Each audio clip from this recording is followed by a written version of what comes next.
Bonjour et bienvenue, on se retrouve dans une nouvelle vidéo avec Amaury, un format un peu spécial, on va tester quelque chose, parce qu'on l'a encore jamais fait.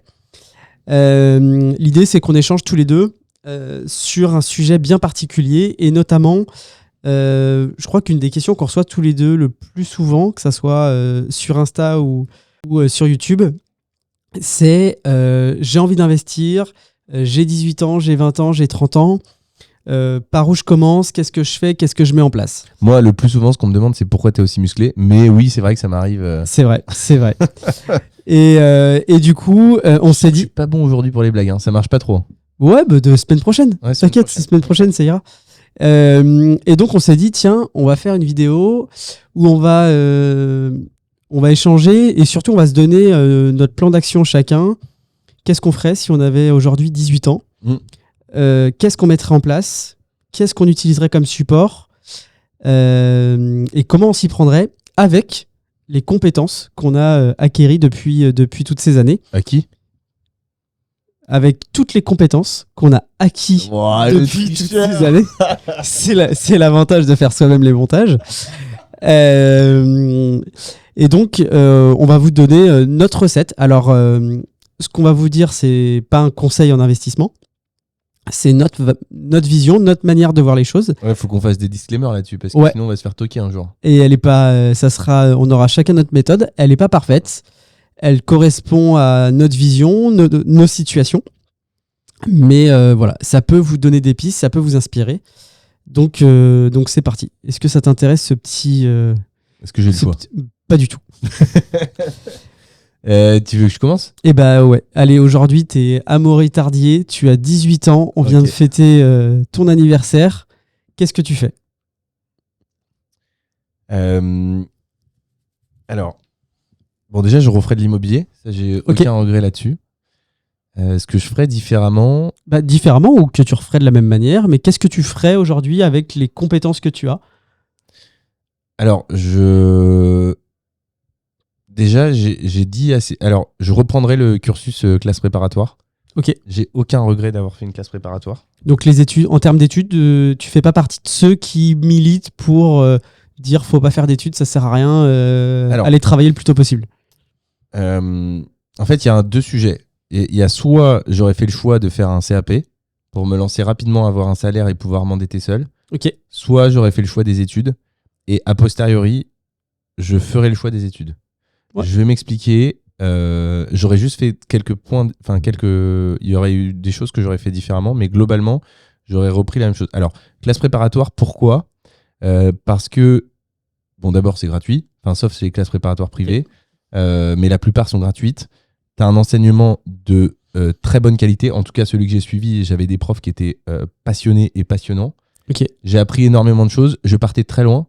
Moi, il faut savoir que je faisais beaucoup de fautes d'orthographe. Je m'exprimais bien. Maintenant, c'est toi qui me corriges quand je fais des mails et il y a des fautes. Ça m'arrive. Ouais. Je fais quand même beaucoup moins de fautes. J'ai beaucoup travaillé. Hein. Beaucoup travaillé. Ok. Petit tips d'ailleurs, projet Voltaire, pour moi, ça a super bien marché. C'est pas très cher, hein. Ça doit être 100 € ou un truc comme ça. Et dans certaines écoles, c'est payé par l'école. Moi, c'était le cas. Ok.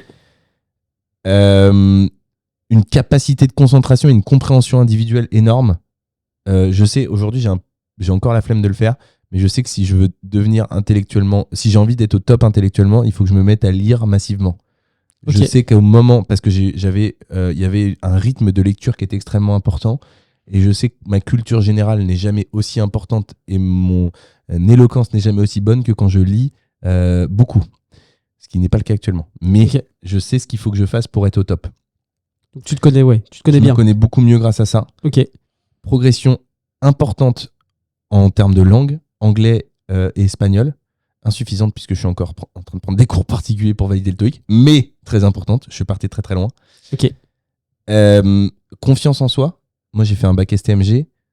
Quand j'avais fait un bac STMG à l'époque, t'étais quand même un peu le loser. Ah ouais, de ouf. Quand tu sors, Ouais, c'est que t'avais échappé au CAP, quoi.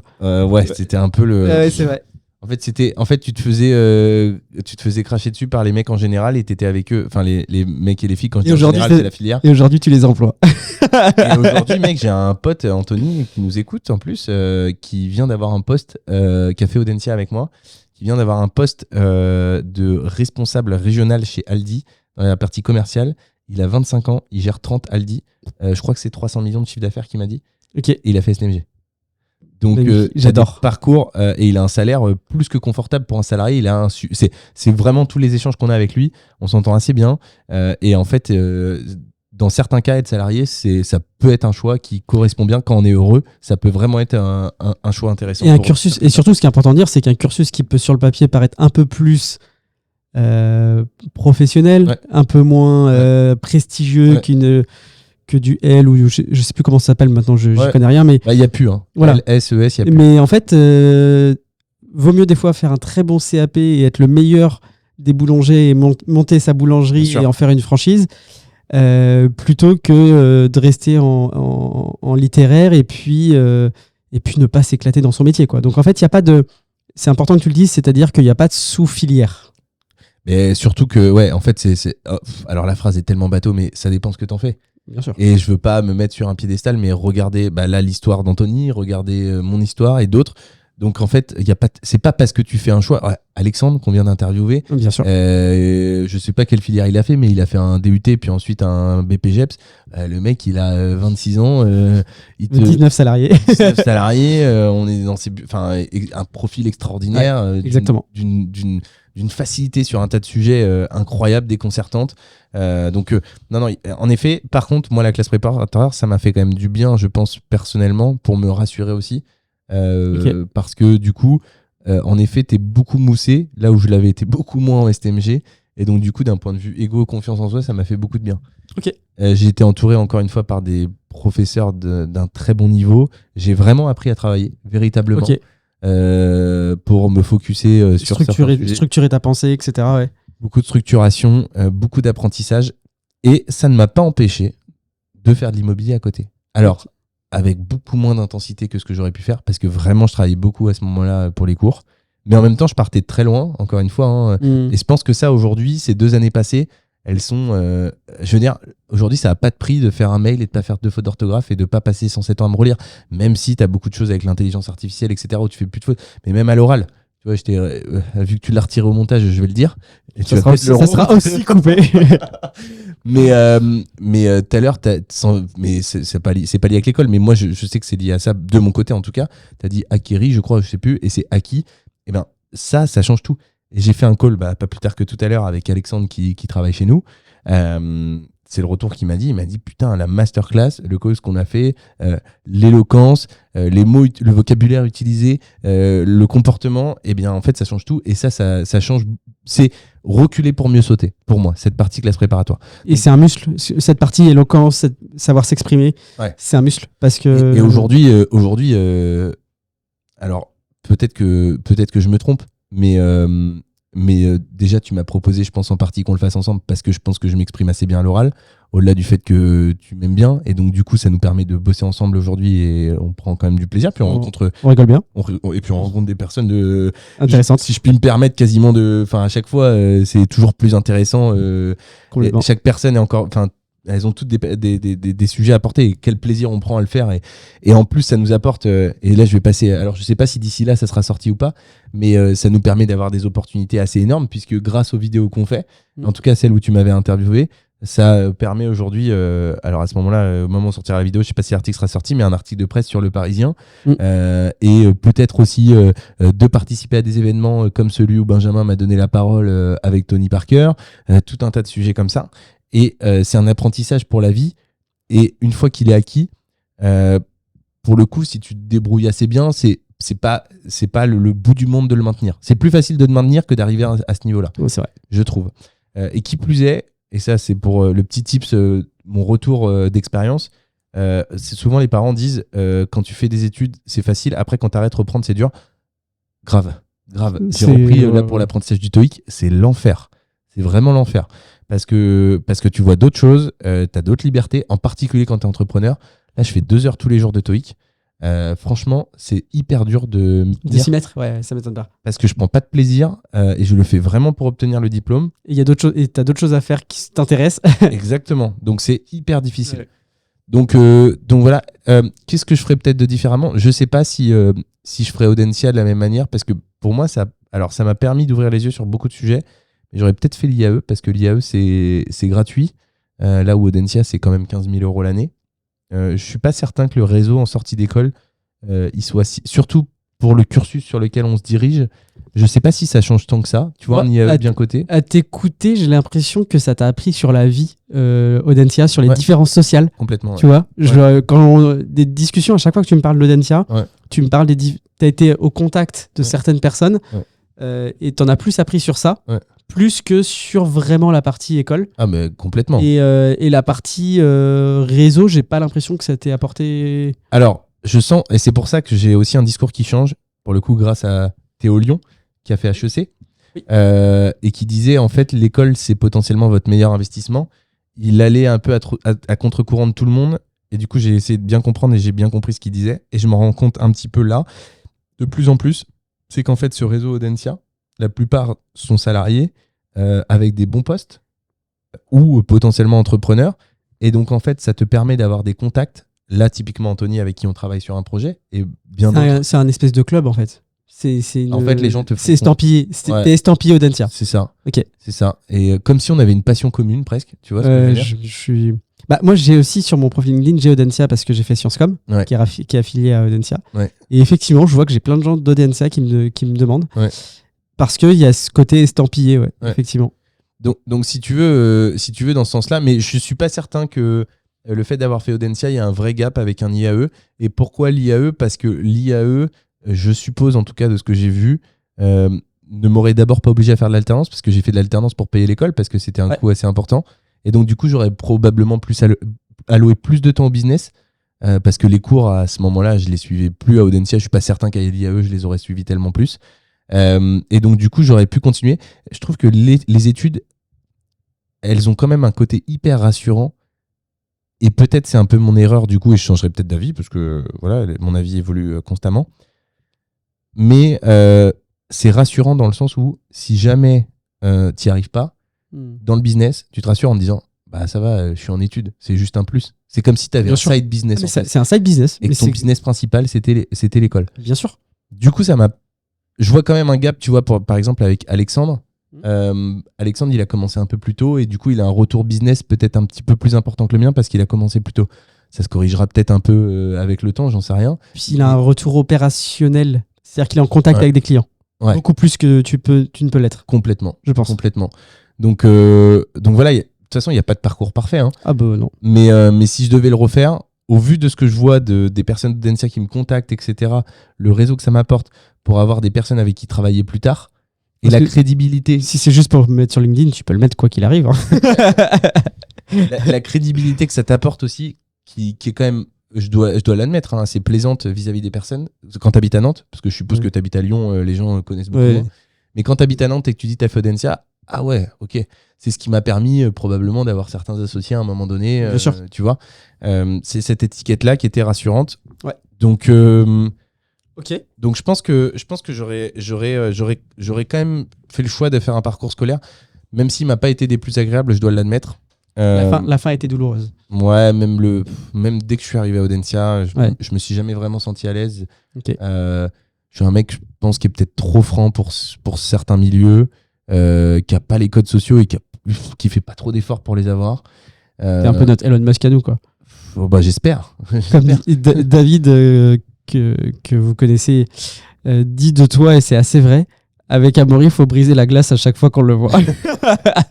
Et je trouve que c'est un joli résumé. C'est-à-dire que des gens que tu vas voir pour la deuxième ou troisième fois, c'est comme si tu les revoyais pour la première fois. Il faut recommencer le travail. Après, il y a passé un stade, il n'y a plus besoin, vous inquiétez pas. mais c'est assez marrant qu'il dise ça. Ouais. Faut pas le prendre mal, du coup. Si je suis un peu froid oui, exactement. au départ. Exactement. Donc sur ce sujet-là, j'aurais fait peut-être ce choix-là, peut-être, et comme je te dis, hein, j'aurais pu, mon discours, ça aurait pu être de dire je fais un CAP et je me lance. Là, c'est juste que je fais ce choix-là parce que c'est ce qui me traverse l'esprit au moment où tu me poses la question.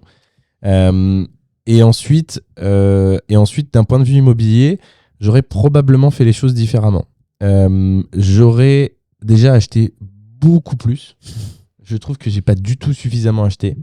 Parce que, alors, à la fois, j'ai pas suffisamment acheté, et en même temps, quand je vois les retours d'expérience d'Alexandre, je me dis que c'était peut-être pas la plus mauvaise des idées de pas acheter massivement, parce qu'à un moment donné, on a quand même eu des sacrées galères, en partie lié à mes contacts, pour pas dire totalement, et j'aurais eu un parc beaucoup plus gros, ça aurait peut-être eu des conséquences bien plus importantes. Donc finalement, a posteriori, c'est peut-être pas la plus mauvaise des idées de faire le choix d'y aller plus tranquillement. Et ça, merci à toutes les personnes qui m'ont entouré, qui ont beaucoup plus d'expérience et qui m'ont calmé là-dessus. Maintenant, et encore une fois, quand je vois les retours d'Alexandre, je me dis, il le prend vachement bien, il a quand même un mindset en métal, parce qu'il s'est pris des sacrés beignes. Donc voilà. Mais a posteriori, je me dis, j'aurais pu accélérer, en tout cas avec le savoir que j'ai aujourd'hui, j'aurais pu accélérer bien différemment, beaucoup, beaucoup plus vite, acheter beaucoup plus de choses et acheter différemment, dans le sens où j'ai un gros sujet économique où je vais chercher D'ailleurs, je t'ai pas dit, mais j'ai vendu la maison. Si, tu l'as dit. Je t'ai dit. Ok. Et donc, du coup, je pense que j'aurais fait évoluer des choses là-dessus. J'aurais bien aimé structurer différemment mes associations. Faire rentrer, tu vois, un peu comme une start-up finalement où tu investis de l'immobilier. J'aurais préféré partir sur ce sujet-là, je pense. Donc voilà. Par contre, j'aurais fait la même chose. J'aurais été entrepreneur plus tôt aussi, je pense. Ok. J'aurais aimé l'être plus tôt. Après, tu veux toujours améliorer ta situation. Hein. J'aurais préféré peut-être voyager plus aussi. Une petite année, effectivement. Ouais. Une année à l'étranger, plus. Et j'aurais aimé être beaucoup plus conscient que mes ambitions étaient corrélées aussi à mes résultats et qu'il fallait pas uniquement aller chercher des ambitions démesurées, un peu à la mode startup, ce qu'on a dit tout à l'heure, en cherchant les financements à gauche, à droite, et simplement générer du résultat, typiquement des ventes sur certains projets, pour aller générer du cash et pouvoir le réinvestir et dupliquer. Là où aujourd'hui, en fait, j'ai beaucoup travaillé avec des personnes qui m'ont gentiment beaucoup donné de leur temps parce que j'avais pas toujours les capacités financières d'atteindre mes objectifs. Et donc, en même temps, je me dis que je suis pas mauvais entrepreneur parce que j'arrive quand même à m'entourer de plein de personnes qui acceptent des conditions qui parfois sont pas des meilleures pour elles, pour qu'on travaille ensemble sur beaucoup de sujets. Et en même temps, je me dis, j'aurais pu rémunérer toutes ces personnes à leur juste valeur beaucoup plus facilement si j'avais compris plus tôt que l'aspect vente était quand même primordial plutôt que la création de projet, dans ma situation en tout cas. Okay. Donc voilà, c'est un peu ce sujet-là. Qu'est-ce que j'aurais fait différemment ? Bon, en fait, ce qui est assez cool quand je t'entends, c'est que t'es plus sur de l'ajustement. Ouais. T'es pas en mode genre virage à 180 degrés et je changerai tout, tu vois. Ouais, clairement. C'est vraiment de l'ajustement. Ouais, clairement. Ouais. On est sur l'ajustement. Ouais, c'est plutôt des choix, vu que je fais des choix très vite. Il y a des choix où j'aurais peut-être dû les faire différemment à un moment donné. Est-ce que tu t'imposes une règle te connaissant de, je sais pas moi, des 48 heures, 72 heures ? C'est-à-dire pas de prise de décision ? Ah ouais, alors ouais, tout à fait, mais beaucoup plus court. C'est-à-dire que quand je prends une décision... Non, mais quand je dis tu t'obliges à prendre un délai de réflexion ? Non. En fait, non. Il y a peut-être une piste là. Ouais, probablement. Et en fait, dès que j'ai quelque chose sur le cœur, typiquement, tu vois, l'échange que j'ai eu là récemment, faut que au plus tard, le lendemain, ça soit réglé, quoi. Okay. Parce que je déteste avoir quelque chose. On a eu pas longtemps tous les deux, quand je t'ai appelé, qu'on est resté 1 heure au téléphone sur un sujet. Entre le moment où tu me l'as dit et le lendemain où on en a parlé, il s'est passé moins de 24 heures. Parce que moi, quand j'ai un sujet, il faut que ça soit traité vite. Je déteste avoir quelque chose en tête, des conflits ou des sujets où j'ai pas dit ce que je pensais. Tu vois, moi, je peux pas aller voir quelqu'un et ne pas lui avoir dit ce que je pensais, sauf si j'estime que je suis pas responsable. Mais dans le cas où j'estime que j'ai ma part de responsabilité dans le sujet, je veux absolument intervenir rapidement. Et dans toutes mes prises de décision, j'essaie d'aller très vite. Parce que tu vois, par exemple, je vais reprendre cet exemple que je prends beaucoup, mais la nuit quand je m'endors, si j'ai envie d'aller pisser, d'aller aux toilettes, en fait, au lieu de me poser la question est-ce qu'il faut que j'y aille ou pas, j'y vais tout le temps. Je mets des automatismes comme ça parce que par expérience, je sais que si je me pose la question, ça sert à rien. De toute façon, je vais attendre 1 heure et en fait, je vais y aller. Comme on dit, s'il y a un doute, c'est qu'il n'y a pas de doute. Voilà. Donc Donc c'est un peu dans cette philosophie-là que j'essaye d'avancer. Et du coup, je pense que globalement, il y a des choses que j'aurais fait probablement différemment. Mais en tout cas, il y a des... Ouais, j'aurais pas pu tout changer. Et en même temps, je suis quand même vachement content de ce que je fais aujourd'hui. Tu vois, c'est la discussion qu'on avait avec Alexandre. On se compare toujours aux personnes qui sont au-dessus. On se compare là au numéro 1 français. Et quand on sera au numéro 1 français, on regardera au numéro 1 aux États-Unis. Puis s'il y en a au-dessus, au numéro 1 monde. Tu cherches tout le temps à être meilleur. Mais après, il faut aussi savoir prendre du recul. Et je pense que globalement, ce que j'ai fait, c'est pas au niveau de mes ambitions. Mais c'est déjà pas mal. Ok. Et toi ? Bah, en fait, ça va être comme d'habitude. C'est-à-dire que toi, c'est assez philosophique, assez stratégique et tout. Moi, ça va être de l'opérationnel direct. Hein. Ah bah vas-y. Vas-y, c'est complémentaire. Moi, en fait, j'en ai tiré des conclusions de pas mal de choses. Là, j'ai 35 ans. Attends, juste avant de te laisser parler, Ouais. je suis désolé de te couper, mais je préfère le dire maintenant. Il y a juste un truc que je regrette par contre et que j'aurais aimé vraiment faire, c'est communiquer sur les réseaux sociaux beaucoup plus tôt. Ouais, créer Parce une communauté. Ouais, beaucoup plus tôt, parce que je le savais, mais du coup, vu que j'avais un peu... Au début, t'as un peu honte parce que tout le monde te dit que c'est pas bien ce que tu fais. Et tu vois, quand je vois Alexandre qui te dit, bah à l'époque, tu passes de 0 à 15 000 abonnés en 6 mois, bon, il était aidé, mais il pouvait gagner 500 abonnés par jour. Et qu'aujourd'hui, il te dit que c'est beaucoup plus complexe. Bah tu te dis, ouais, il y avait peut-être un train à prendre. Il y a peut-être une petite opportunité qu'on n'a pas saisie. Ouais. Et j'aurais pu le prendre. Et celui-là, c'est un peu con que je l'ai pas pris. Mais bon, c'est comme ça. Donc vas-y, 35 ans. J'ai 35 ans, donc j'ai conclu pas mal de choses. Je pense qu'il y en a qui vont tomber de leur chaise. Parce qu'il y a plein de gens qui doivent nous regarder, qui doivent imaginer qu'on a à peu près le même âge. Ouais, c'est ça. Non, j'ai 35 ans. Moi, effectivement, dès 18 ans, il faut trouver un CDI le plus tôt possible. Essayer de... Ce que tu as fait jusque-là. Ouais. Surtout l'objectif, je me mettrais comme objectif d'essayer de gagner le plus d'argent possible, mais surtout de dépenser le moins possible. Vraiment, au moins sur les 4-5 premières années. T'as beaucoup dépensé, toi ? Non, pas tant que ça. Non, j'avais vraiment... mais je ne l'ai pas fait par objectif précis, c'est que c'était dans mon éducation et c'était ma manière de vivre à l'époque. Et surtout, première chose, je m'endette au maximum. Je fais un maximum de crédit. Je rassure la banque sur ma capacité à trouver des biens rentables. J'emprunte sur chaque projet le plus possible, sur la durée la plus longue possible pour avoir du cash flow, voire augmenter ma capacité d'emprunt grâce à mes investissements. Je fais du LMNP. Je vais au taquet du LMNP. Je l'emmène au maximum. Première chose. Ensuite, le cash flow généré, PEA. PEA, ça c'est vraiment un conseil. Ouvrez un PEA.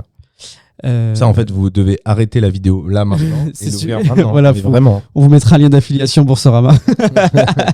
Non, mais vraiment, parce qu'en fait, ça court dès maintenant. Donc, en fait, si vous faites ça demain, vous avez déjà perdu une journée. Exactement. Vous avez des avantages fiscaux au bout de 5 ans qui sont quand même assez importants. Puisque pas 6 ou 7 5. Non, 8 ans assurance vie, 5 ans le PEA. D'accord. À vérifier ce que je dis toujours. Mais... Pour moi, c'est 7. Je veux bien la réponse en commentaire si vous l'avez là. Vous pouvez vérifier, normalement c'est 5. Okay. On dit ça pour vous faire commenter comme ça. Voilà. La vidéo. Dites-nous si c'est 5 ou 7. Allez vérifier. Parce qu'au bout de 5 ans, les dividendes que vous allez percevoir, vous allez seulement payer la CSG-RDS, donc 17,2%, ce qu'on appelle les prélèvements sociaux, et vous n'allez pas payer d'impôt sur le revenu. Donc ça, franchement, tout le cash généré, vous arrangez pour le mettre sur le PEA. Moi, j'ai dû mettre quelques centaines d'euros sur un PEA. Ouais. 400 euros, je crois. Je l'ai ouvert il y a 1 ou 2 ans. Et t'attends. Et j'attends. Ok. Wait and see. Sachez que le PEA, on peut injecter dans l'enveloppe 150 000 euros. On peut pas mettre plus. Donc, si plus tôt vous arrivez à les mettre, plus tôt cet argent, vous allez pouvoir réinvestir les dividendes. Il va prendre de la valeur. Et le jour où vous avez besoin de percevoir des dividendes et que ça soit des revenus, votre PEA, il sera peut-être d'une valeur de 200, 250, 300, 400 000 euros et vous allez percevoir des dividendes. Donc ça, franchement, c'est un conseil que je vous donne. C'est obligatoire. Ensuite, une fois que vous êtes au taquet... Pour commencer, parce que quand vous êtes à un certain niveau business, on a eu des discussions. Oui, on a eu des... Non, mais déjà... Je suis pas certain que ce soit des gens qui se posent des questions... Oui, mais déjà si vous avez votre LMNP au taquet, vous empruntez sur 20 ans et que vous faites emprunter votre PEA sur le plus longtemps possible. Moi, j'ai commencé avec mon père. Sur 25 ? Mon père, non, il voulait 10. Et moi, je lui avais dit, ouais, c'est bien qu'on fasse le plus long, mais je savais pas trop le justifier au départ. Tu vois, on était en 2017. Et du coup, on a emprunté, on a beaucoup de crédits sur 10 ans. Ouais. Donc, Donc le plus longtemps possible. En gros, si vous faites du LMNP et vous avez un PEA 20 ans après, vous avez déjà de quoi vivre. Largement. Soit vous revendez vos LMNP, vous les réinvestissez différemment parce que vous aurez absorbé tous les amortissements, Vous etc. aurez appris entre-temps, normalement. Et voilà. Entre-temps, vous achetez la formation d'Amaury ou la mienne, une des deux, obligatoire. Ça fait partie du processus. Pour nous remercier de ces podcasts gratuits. Tu sais que j'ai quelqu'un... Alors, ça m'a fait trop plaisir. Je fais une petite parenthèse. J'ai quelqu'un qui m'a dit, écoute Erwan, je prends ta formation parce qu'avec tes vidéos et les podcasts, tu m'as déjà transmis tellement de valeur que c'est la moindre des choses que je puisse faire. Je trouvais ça d'une élégance rare.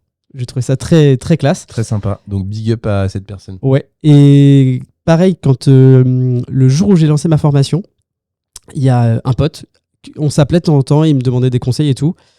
Et il a pris ma formation, j'ai vu tout de suite. Et je dis, il dit non, mais c'est pas pour la regarder, c'est juste pour te remercier. Je dis, waouh, ça c'est la classe. Ça c'est le genre tu vois, c'est le genre de choses qui très classe. Très classe, très élégant. Très classe. Ça me fait plaisir, des trucs comme ça. Très classe. C'est pas une histoire d'argent. Mon rib en commentaire. Non, très classe. Très, très classe. Donc voilà, donc je vais au taquet de ça. Ensuite, je continue à faire de l'immobilier en SCI à l'IS, adossé avec une holding. Voilà. Au sein de ma holding, je crée aussi... Tu fais ça en combien d'années, idéalement? Idéalement, la holding, tout dépend de la vitesse, mais au bout de 4-5 ans. Au bout de 4-5 ans, vous êtes au taquet du LMNP, vous avez votre PEA qui est bien garni, vous passez en holding, vous avez une SCI en dessous de votre holding, vous détenez aussi 5% à titre perso, ça vous permet d'avoir 2 personnes dans la SCI et d'être tout seul. Une petite astuce que je vous donne. Ensuite, société d'exploitation aussi, pourquoi pas créer un produit, vendre des formations ou être plutôt prestataire plutôt que salarié. C'est-à-dire qu'au bout d'un moment, une fois que j'ai obtenu la majorité des crédits que je souhaitais, je préfère me mettre à mon compte et être prestataire. Qui plus est, si tu as l'expérience dans l'immobilier, moi, c'est ce que j'ai vu aujourd'hui, pour vous donner un retour d'expérience sur 4-5 ans, la banque accepte de prêter en société parce que vous avez aussi ce retour d'expérience avec les loyers qui sont perçus depuis des années. Et donc, du coup, ils vont plus forcément regarder le fait d'être salarié. Ce qui fait qu'après, on peut emprunter des sommes qui deviennent complètement décorrélées des revenus que vous pouvez générer. Et d'autant plus en SCI. Quand on le fait en là, c'est en SAS, mais mais si on le fait en société, c'est encore plus simple. Ouais. Donc, je ferai ça. Si je peux caser, effectivement, je prends une de tes idées, mais si je peux caser une petite année pour faire un tour du monde, aller voir ce qui se passe ailleurs, je pense qu'en termes d'enrichissement personnel... Je pense que c'est d'ailleurs la première chose que limite tu devrais faire. Oui et non, c'est-à-dire que le fait d'avoir lancé tes investissements, c'est vrai. ils sont en cours pendant que tu es à l'étranger, tes investissements courent, en fait, et tu gagnes du temps. Ce que je veux dire, c'est qu'il ne faut pas attendre 10 ans pour le faire. Ouais, par exemple, moi j'ai 35 ans, si je dois partir 6 mois pour aller faire un tour du monde, je pense que c'est pas impossible que je le fasse, mais je pense que si plus tôt on peut le faire, mieux c'est. Mais quoi qu'il arrive, il faut le faire. Il y a tellement d'apprentissage dans le voyage que du coup, c'est un must-have. Ah, mais c'est obligatoire. C'est-à-dire que le peu de voyages que j'ai fait m'a appris, je pense être quelqu'un de... En tout cas, j'essaie de l'être de très tolérant. Je pense que le voyage nous apprend que, et je le dis très souvent, mais qu'on a un mode de fonctionnement, nous les Occidentaux, qui est ce qu'il est. Il y a d'autres endroits sur la planète où ils ont un autre mode de fonctionnement, une autre organisation, qui est ce qui est. Ça fonctionne. Et qu'on n'est personne pour juger, pour dire c'est bien, c'est pas bien. On prend souvent l'exemple de Dubaï où on a tendance avec nos yeux d'occidentaux de juger ces endroits-là, alors qu'en fait, je pense qu'on est dans des situations où on peut juger aucun pays sur cette planète actuellement. L'Asie, si vous allez en Asie, c'est un bordel sans nom, mais ça fonctionne. Et c'est un pays extrêmement agréable. Un des endroits où je me suis senti le plus libre sur cette planète, c'était en Thaïlande. Les gens en Indonésie, probablement pour des raisons de culture et d'apprentissage, je suppose, parce qu'ils étaient peut-être moins comme ça entre eux, mais ils ont un sourire jusqu'aux oreilles quand ils te voient, mais qui est extraordinaire. Et ça, il n'y a que le voyage qui peut vous apporter ça. Donc moi, je vous conseille le plus possible... Les gens, ils vous demandent de vous prendre en photo. C'est là où vous vous dites, waouh, je suis peut-être né au bon endroit quand même. J'ai fait ça aussi en Thaïlande. Franchement, tu te dis, putain, la vache, je comprends pourquoi on est 7e puissance mondiale et l'impact que ça a sur des pays. Enfin, quand il y a un classement, il y a vraiment, on l'a dit plusieurs fois, mais il y a vraiment un pays où tu nais dans ce pays, c'est la merde, genre. Ah oui, et puis, et surtout, petit conseil que je vous donne, ayez conscience que vous avez un jeu de cartes si vous êtes né en France. Vous avez quand même malgré votre histoire personnelle, et Grave. ça, on peut pas juger, voilà. Ouais. Mais vous avez dans votre jeu de cartes des cartes qui sont quand même pas trop mal. Mais grave. À vous d'en faire le meilleur usage. Il y a un film sur Netflix où il y a des niveaux, ça va, je crois d'ailleurs de 0 à 200. Je sais pas si tu l'as déjà vu. Ouais, en mais fait, tu m'en as déjà parlé. Tu t'en as déjà parlé. Mm. Et putain, je radote alors. Ouais, En gros, ils donnent, tu sais, ces trucs à manger. Et du coup, tu as le premier pays, enfin les premiers étages où mais les gens se goinfrent. Il y a à manger, mais à profusion, etc. Et en fait, plus tu descends, et à la fin, il n'y a rien. Il n'y a plus rien. Et en fait, les gens se battent, s'entretuent, etc. Et c'est quand même une analogie, je sais pas si le terme est exact, mais de notre monde. Et comme tu dis, même si on peut avoir beaucoup de choses catastrophiques dans notre vie, beaucoup de difficultés, toi le premier, hein, avec une santé pas des plus faciles, en tout cas à une époque, un certain moment de ma vie. malgré tout, on est en France. Ouais, on a quand même même si tout n'est pas parfait ici, on a quand même la chance d'être dans un pays où on a quand même la possibilité de faire pas mal de choses. Si on devait être un jeu de cartes et qu'on devait classer les cartes, soit on est avec un as, soit si on a vraiment une vie à côté catastrophique, au pire on est une dame, quoi. Oui, exactement. On n'est pas le numéro 2 ou le numéro 3 en bas du jeu de cartes. Hein. Peu importe quasiment ce qui nous arrive. Pour être allé notamment, je pense au Cambodge, à certains endroits du Cambodge très reculés, je me disais, putain, la personne qui aujourd'hui naît ici, et moi à l'époque on était avec ma petite nièce en vacances qui avait 1 an et demi, je me dis putain, ils partent pas quand même avec le même jeu de cartes, quoi. Non, mais ça n'a rien à voir. Et qui plus est, c'est pas, en fait, souvent ce qu'on se dit, c'est j'ai pas de chance dans ma vie, j'ai des personnes où j'ai été malade, j'ai des personnes. Ok, mais en fait dans ces pays-là ils ont la même chose, c'est-à-dire qu'il y a des gens qui ont le même jeu de cartes que vous, mais dans un pays où le niveau de vie est 100 fois moins élevé. Ou au moins 15 fois moins élevé qu'en France. Bah, tu vas ne serait-ce qu'au Maroc, tu vas à 2 heures de voiture d'Agadir, un peu un peu reculé. Tu dis que la personne qui naît à cet endroit-là, c'est quand même plus compliqué pour réussir que nous qui sommes nés en France. Donc je conseille effectivement le voyage le plus possible, la tolérance, et surtout ne vous comparez à personne. Ne vous comparez à personne. La seule comparaison, c'est plutôt dites-vous où est-ce que vous voulez aller, qu'est-ce que vous voulez faire, mais ne regardez pas ce que fait les autres, ne jalousez personne, ça sert à rien, c'est une perte de temps. Et en fait, ça peut rendre aigri et ça n'a pas de sens. Voilà ce que je ferais. Qu'est-ce que je ferais d'autre et puis une fois que j'ai quelque chose qui fonctionne, je le fais à fond, le plus possible. Et est-ce que tu aurais des enfants? Pour l'instant, pour l'instant, non, parce que je ressens pas le besoin, pas l'envie. Peut-être que ça viendra, mais ça a l'air tellement fatigant que je crois qu'il faut que ça soit viscéral et profond. Et pour l'instant, c'est pas le cas. T'es pas malheureux en n'ayant pas d'enfant? Ah non. Et alors, malgré la pression sociale qui, je suppose, peut être présente de temps en temps? Ouais, elle est rigolote. Mais tu la prends comme ça, mais est-ce que par exemple une personne comme Sarah, qui est ta femme aujourd'hui, elle le subit peut-être différemment? D'autant qu'elle... Non, ça y est, non. À un moment c'était un peu plus compliqué, mais maintenant non, en fait. Et puis je pense que c'est quelque chose qui doit être tellement profond, quelque chose que tu as envie au fond de toi.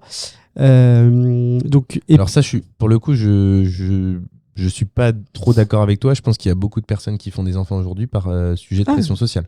Non, mais ça, bien sûr. Pour être heureux avec des enfants, c'est ça que tu veux dire? Ah oui. Ouais. Moi, je pense que si demain, je pense que c'est tellement d'investissement, tellement de fatigue, tellement d'implication, que si c'est pas un souhait viscéral et qui t'anime, faut pas le faire. Voilà. Et je pense qu'on fait partie d'une génération où il y en aura beaucoup qui n'auront pas d'enfants. C'est une sensation que j'ai. Il y en aura probablement plus, ouais, je suis d'accord. Alors après, peut-être la pression sociale est peut-être de moins en moins importante sur ces sujets-là. Après, si à un moment donné ça devient un souhait profond, tu te fermes pas la porte. Ah non. Simplement, ça l'est pas aujourd'hui. Ça l'est pas du tout aujourd'hui. Voilà. Donc voilà. Après, qu'est-ce que être à mon compte, être mon propre patron, être plutôt prestataire.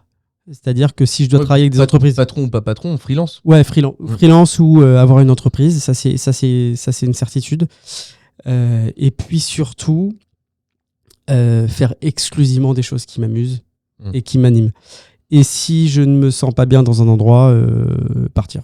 Ça, c'est Charles Gave qui dit ça. J'ai adoré cette phrase. Il dit, si j'ai un conseil pour les jeunes, si vous êtes dans un endroit et que vous vous y sentez mal, fuyez, partez.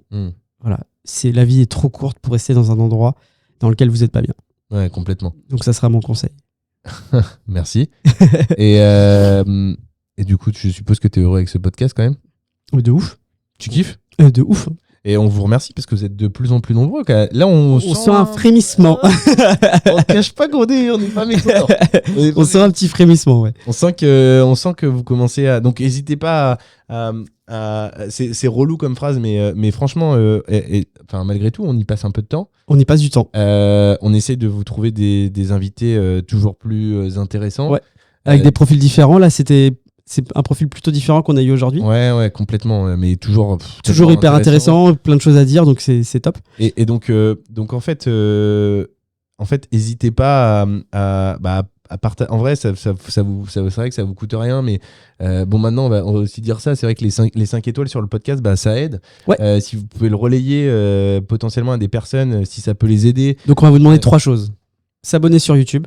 Ouais, franchement, ça serait cool. Mais un petit like, un commentaire. C'est relou de demander, mais franchement, ça aide. Pour le coup, ça aide vraiment et on y passe du temps. Et nous, ça nous permettra aussi, si vous aimez bien notre manière d'interviewer, ça nous permettra d'avoir des personnes avec toujours plus de qualité parce que au plus on fait de vues, etc., au plus c'est facile d'aller les approcher et de leur proposer de les interviewer. Et d'ailleurs, on va faire un appel à candidature. Ouais, complètement. Ouais. On voudrait faire un format un petit peu complémentaire.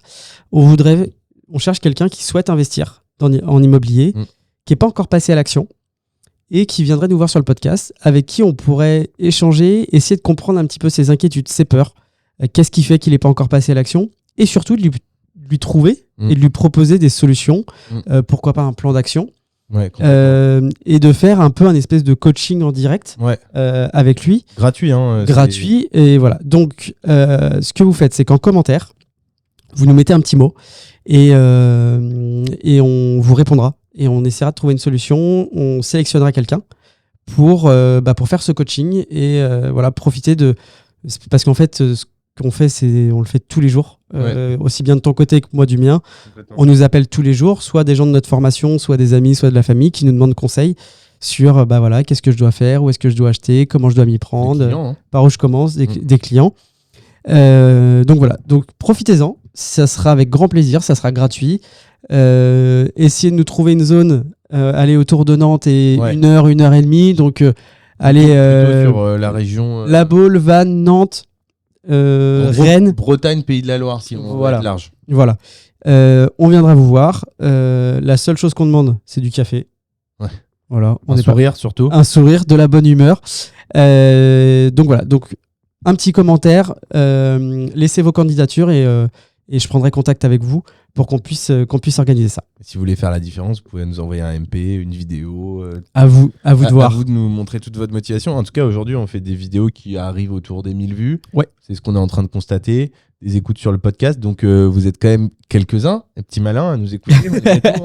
Et beaucoup à commenter, mais on remercie. D'ailleurs, j'ai envie de le remercier parce que Stéphane, je sais que tu nous écoutes Stéphane à chaque fois. C'est ça? Ouais. Franchement, toi, t'es l'un des premiers à avoir été là. Ouais, c'est vrai. Et merci beaucoup parce que ça fait plaisir d'avoir toutes les vidéos. On a un petit commentaire, c'est agréable. On sait qu'il a regardé, donc c'est trop cool. Et franchement, on cache pas notre. Exactement. Enfin, franchement, ça fait vraiment plaisir. Donc c'est cool. Et du coup, Stéphane, vu que t'es un peu notre égérie là-dessus, n'hésite pas à le partager à tout le monde. Et comme Stéphane, n'hésitez pas à mettre des commentaires, peu importe lequel, ce que vous voulez. Mais ça fait juste remonter la vidéo. Même si vous écrivez un mot qui veut rien dire, c'est pas grave. Dans les stats, ça fait remonter la vidéo. Et c'est ça dont on a besoin pour avoir toujours plus de personnes qui nous écoutent. Putain, l'instant pub aujourd'hui, il est important. Ouais, voilà, on a forcé là. On a forcé. Bon, écoutez, en tout cas, merci de nous avoir suivis jusqu'au bout. On vous dit à la semaine prochaine. Comme à chaque fois. Et puis, merci. Allez, ciao. Salut. Salut.